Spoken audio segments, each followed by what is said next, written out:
Magandang araw, mga mag-aaral ng ikasampung baitang. Kamusta kayo? Ngayong araw, simulan nating muli ang isang mahalagang aralin at ito ay tungkol sa pantay-pantay na pagtingin sa iba't ibang propesyon sa ating pamayanan. Handa na ba kayong muli? Tara na! Para sa ating paunang gawain, may pamagat itong Sino ako sa palagay mo? Para sa ating unang pahiwatig, ako ay lumilipad sa himpapawid at nagdadala ng mga pasahero sa iba't ibang lugar. Sino ako sa palagay mo?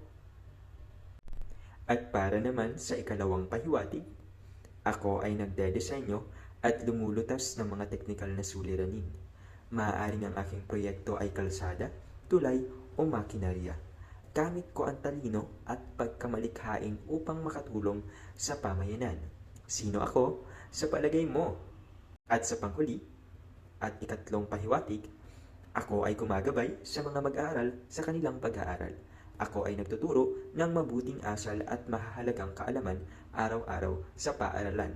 Sino ako sa palagay mo? Mahusay, natapos mo na ang unang bahagi ng ating aralin. At para naman sa ating ikalawang gawain, ipapakita ko ang ilang larawan ng mga profesyon. Ang layunin nyo ay tukuyin ang tamang inklusibong katawagan o pangalan para sa mga ito.